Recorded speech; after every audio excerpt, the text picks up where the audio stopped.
Destiny Price.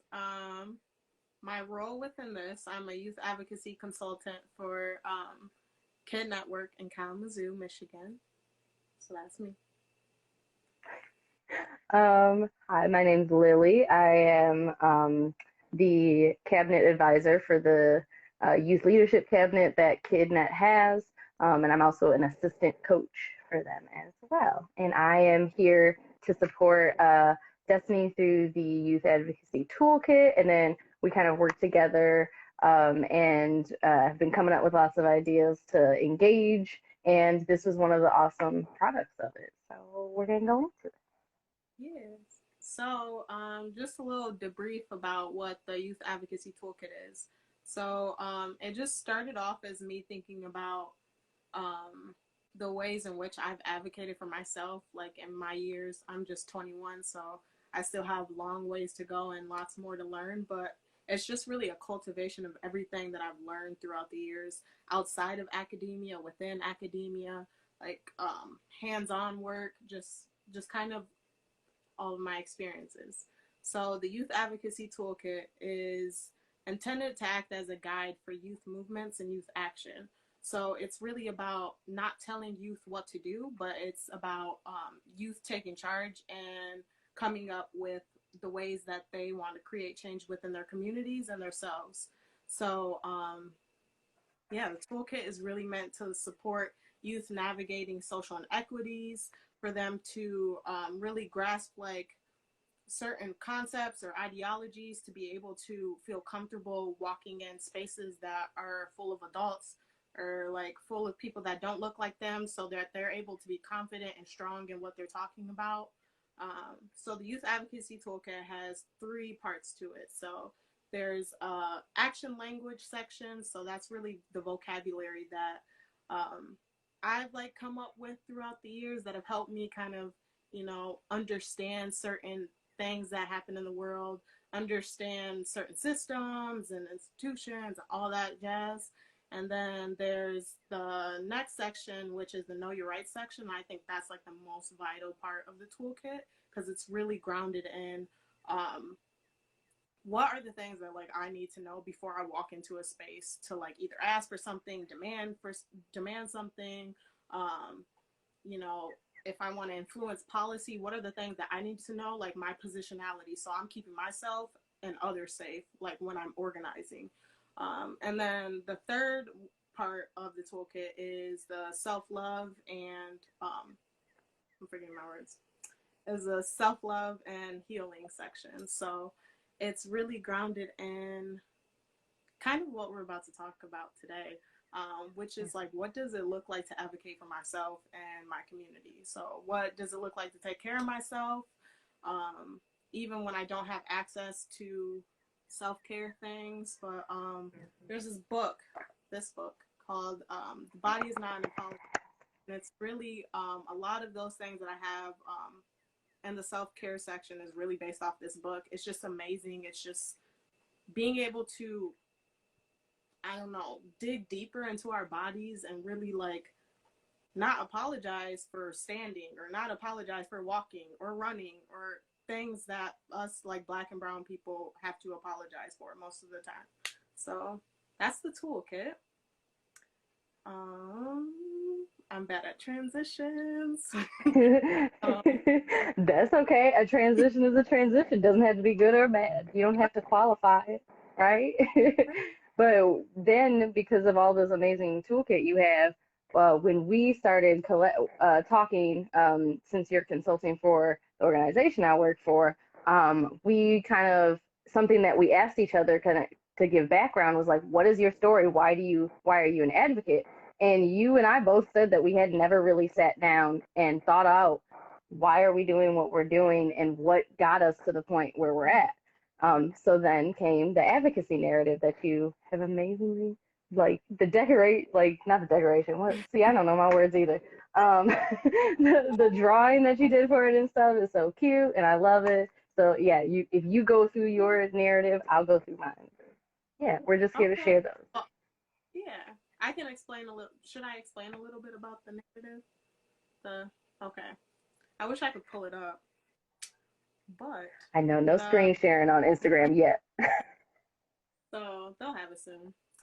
So the advocacy narrative infographic. So first of all, just like Lily said, we really thought about like what does advocacy mean to us and how important it is to really like sit and think about like why am I doing the things that I'm doing before I even jump into projects or start new things. So we came up with the advocacy narrative framework, which is grounded in, it has 4 parts. So one is the catalyst. So what is your why? Like, why do you do the things that you do? Is there an event that influenced something that made you like immediately like want to take action?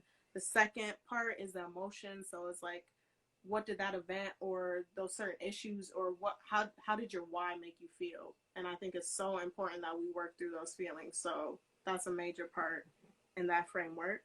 And the third part is influence. So how does your why influence your life now? What things have that like has it changed your perspective? What do you now think about that issue? How have things changed for you? How has it influenced you? The fourth aspect is method and mindset. So that part is rooted in what am I doing to implement my why into change, or what does it look like to implement my why into change, or like what do I want to do to create change. So this whole thing is to get youth and you all and everyone just thinking about like visioning. Like I think that we lose that part so much of just visioning and dreaming because we like already like eliminate the fact that oh we can't do that so I might as well not even think about that. No, like it's so important for us to vision and dream because you never know like who you're gonna meet that will like be like okay let's put some action to that, or like I don't know, things can happen. So I think this was a very important thing for us to sit and think about what does advocacy mean for us and open the doors for young people to be thinking about what advocacy means to them. So with that being said, I'm going to share my advocacy narrative. Um, and with this, I also I have my own definition of advocacy because I feel like it's different for everybody. So to me, advocacy means having the autonomy to organically and genuinely speak, act, behave, and learn and unlearn in unstructured environments that were not created for my free natural existence. To me, it looks like supporting a mission, influencing policy and or laws, taking care of my mind, body, and soul, implementing or supporting change in my community, calling out systems, ideologies, inequitable organization, non-performative language, and unhelpful narratives. So my why. This ever-changing definition of advocacy for me began when I was a child and I started to grasp the concept of race. For me, it looked like receiving countless talks about how to control my body, tongue, and mind to navigate social environments. There was a lot of don't look like you stealing, don't give them a reason to talk to you, don't be ghetto, stay close, they hate us, etc. My first encounter with being aware of my blackness was in elementary school when my teacher read the book Roll of Thunder, Hear My Cry. Having a white teacher at the time was not what led me to think about ways to use my voice, but it was the way the story was presented, the inappropriate conversation surrounding Black bodies, and the looks on the faces of my Black and brown peers. So I felt from this event, I felt very confused. I felt I wasn't taken care of, invisible, hyper visible all at once. At that moment, it was made apparent to me that I was an other, that I did not deserve human compassion, and held the weight of generations of pain. Influence. So this experience made me question the space that I trusted to not only educate me adequately, but take care of me. Of course, at that age, I didn't particularly come to that conclusion, but those feelings made me dream at night of being a teacher. Not because I hated the teacher, but because I didn't understand how a few groups of kids can feel degraded while one group feels valued. Speaking my truth, promoting critical thinking, disrupting unhelpful narratives, and addressing educational inequality have been a result of my experiences and feelings so far in my life. This experience made me realize how it is important for inequities to be addressed in public school settings because it leads to an overwhelming rate of push out of Black boys and girls, whitewashing of history, overcriminalization of Black and brown people, food inequality, unequal life chances, and much more.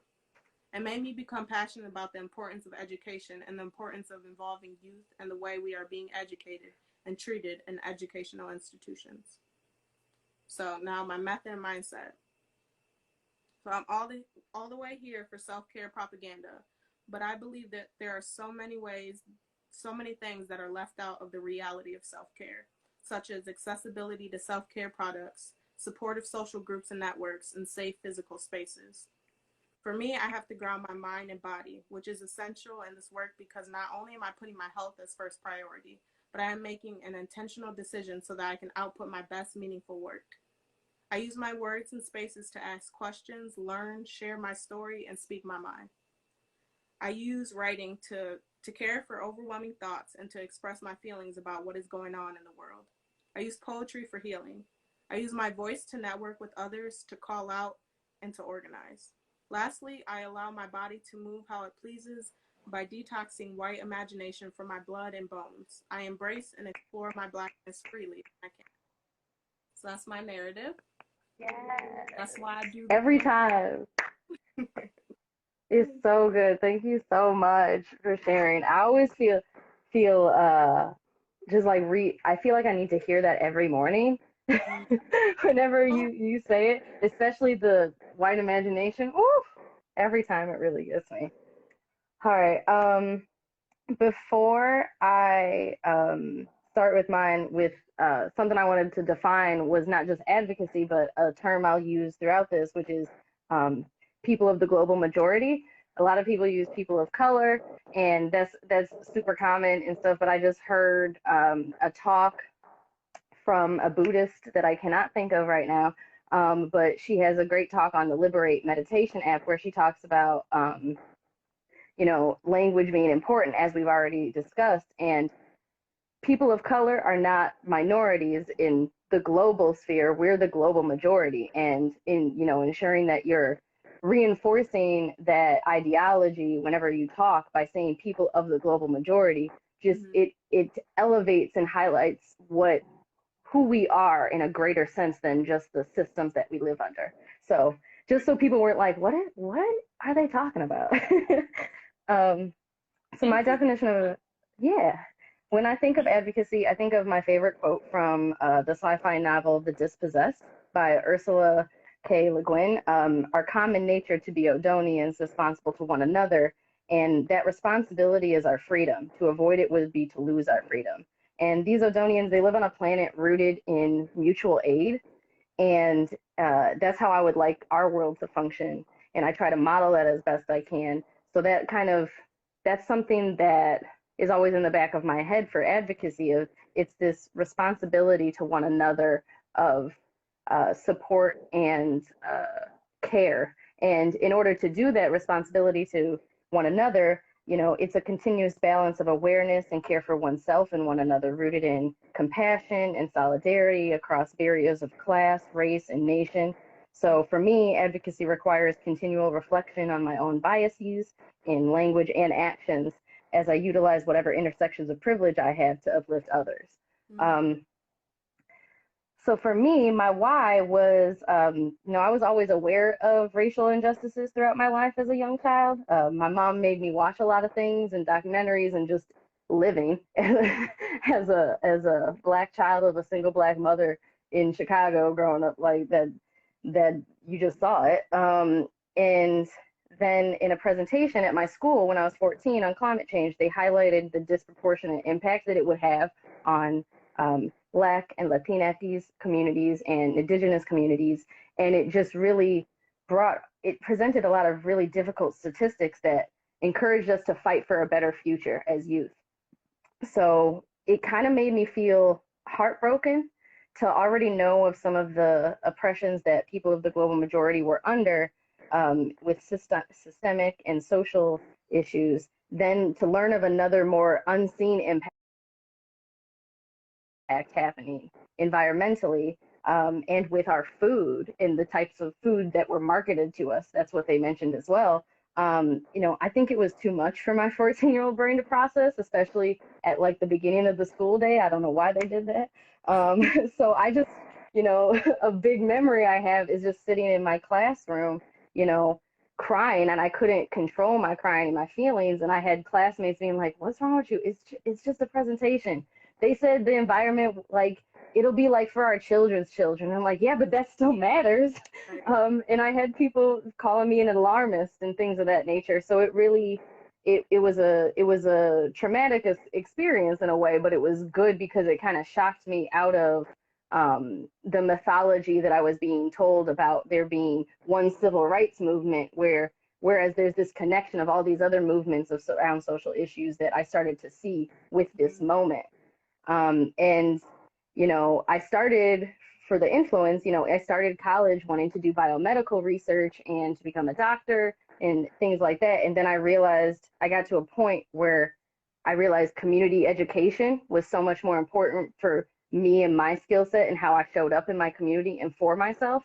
And so, being a TA, I was like, oh my gosh, this is amazing. I can share the intersection of all these social issues while we're talking about biology and the environment and animals and things like that. So that really, um, it made me rethink what types of positions I wanted for, not only supporting myself financially, but really walking in the steps of my own purpose Right. and supporting my community when I do too. So now the method and mindset. This was the hardest one for me, and I rewrote it the most. But it's the most important too, right? So like honestly, sometimes my mental, emotional, and physical health is not supported. There's days, weeks, maybe even where I won't consider myself and just be going and doing everything that I need to do. This time has been a blessing in a way because of that I've been able to slow down and recognize that more in myself, and really understand the extent of harm that institutions and my own ambition and wishing to help can do. Yeah. Um, and for me, the biggest thing with supporting is creating firm boundaries. Healthy boundary work is something that activists really need, I think, and especially for me, something I saw in Black womanhood in general, as in a part of society. Like boundaries are not a thing that are taught to us growing up. If you have boundaries, you're seen as being somebody who doesn't care, or you're not doing all you can do, and you're being rude, Right. and you're just trying to shut people out of your life and blah blah blah, and you're trying to be grown and all that stuff I heard. But at the end of the day, if I keep healthy boundaries, that keeps both of us in a healthy place, in a healthy relationship. um Right. so for me, that's really the foundation for that support and stuff. So that's Mm. that's me. That's my advocacy narrative. Eric, Thank you. I really enjoyed your method and mindset. I know you said it took like it was difficult for you to do that part, but I think like what you said is just like spot on to like what us as advocates and just creators and people, folks that are there for other folks. Like, I think that's a big part. That the boundaries part is big, and there's so much like stigma around, like what you said, so much stigma around just taking space for yourself as if it's not, something that you're allowed to do. So, thank you. I know that always, like, the thing I put in almost every video I end up doing for work or for anything is like, you can't pour from an empty cup because it's just not Mm-hmm. it's just not possible. And that when someone the first time somebody told me that, I was like, oh, you know what? Now that makes sense why I've been feeling this way. And Right. I'm burnt out at Right. 25. No, I feel that. So I have some quick little questions for us, to kind of talk about what's the importance of sharing narratives is my first one. Okay. So,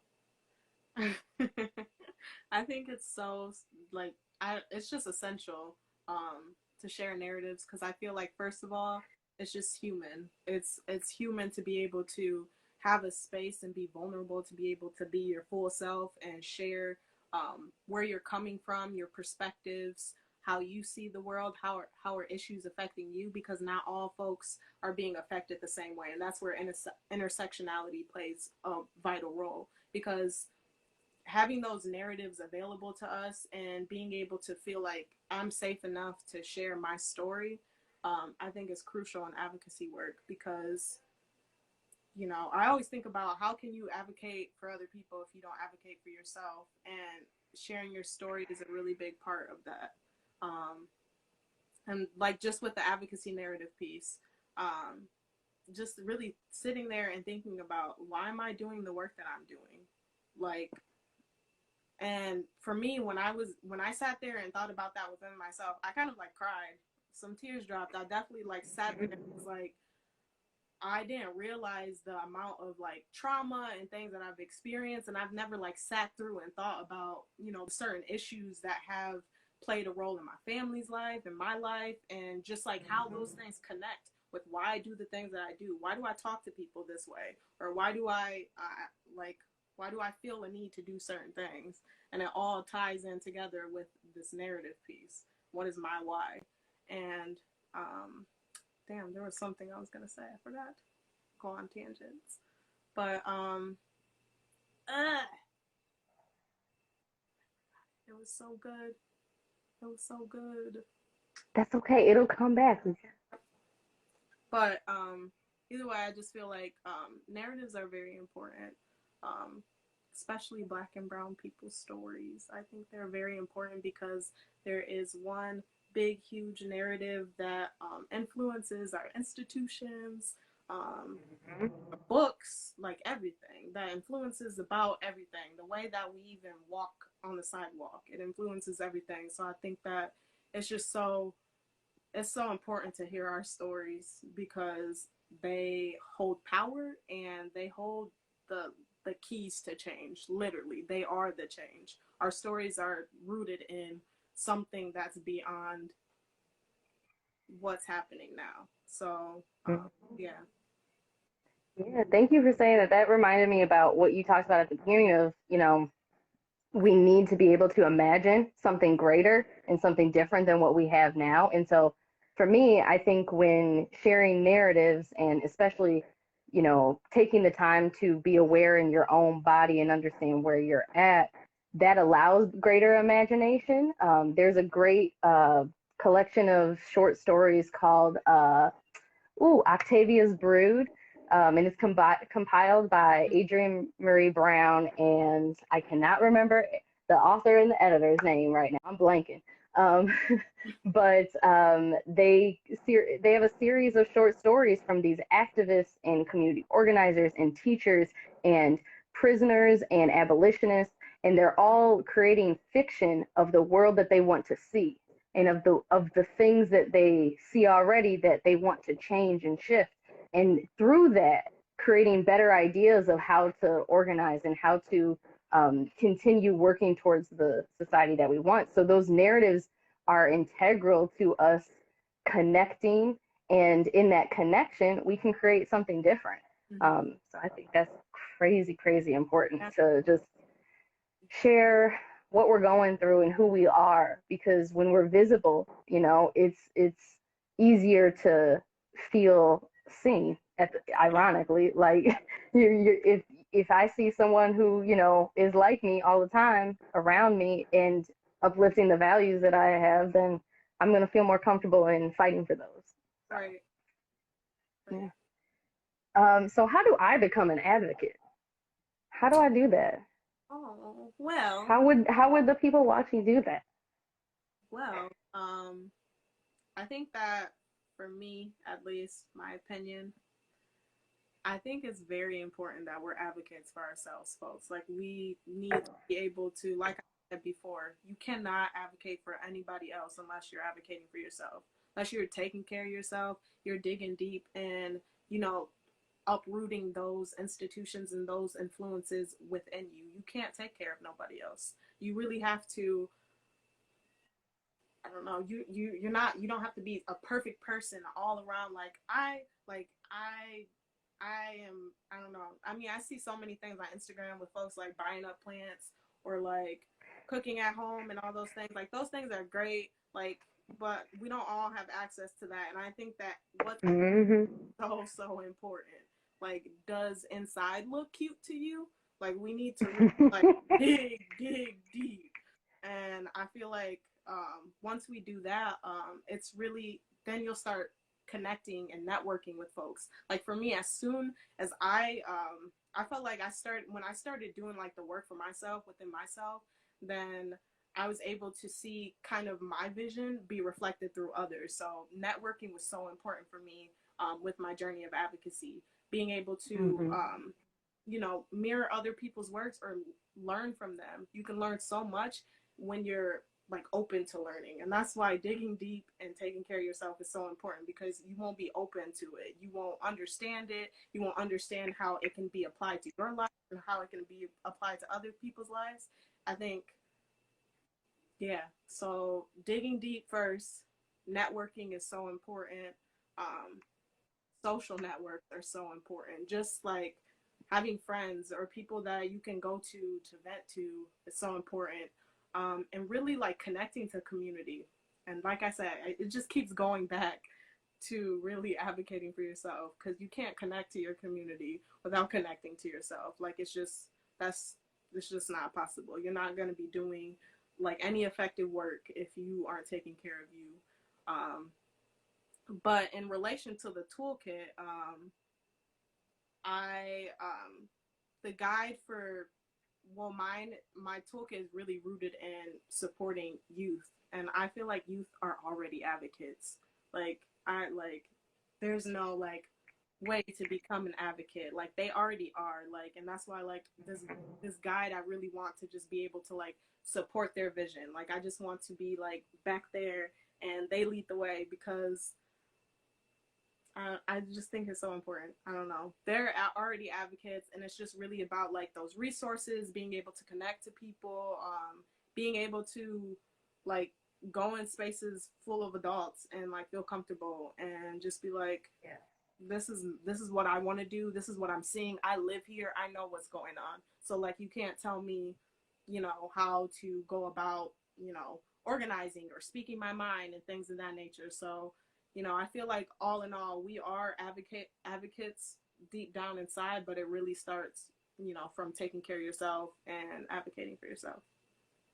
I know that was everywhere, but yeah. No, that was it. And I think that's like part of it, is that being an advocate can be so many things. And it's so many things it's something different to each person, how you show up for yourself and how you show up for community. And like you said, I think it starts with your own self and looking at what are in what ways do I need to lead my most authentic self, authentic path, purpose, whatever you want to call it, your journey, you know, any whatever the word is, the things that you do to make yourself happier and to create a better place. Because Yes. I don't think there's very, very few people on the planet who set out purposely, like a Batman villain, to be just like, I'm a fuck shit. Oh, Right. I mean, I do. adults. We are. I need to be. Yep, I just forget. um, so Those yes, out. like people don't go out there and mess stuff up. And but I think like it's important to consider the ways in which you're being honest with yourself first, and that's how you become an advocate. What are the ways that what are the things that you're avoiding in your own life, or the things that make you unhappy, and how do you move through those things? Not Mm-hmm. necessarily move just past it, but move through it, taking that experience with Right. you and growing. So I think those are the biggest advocate ones.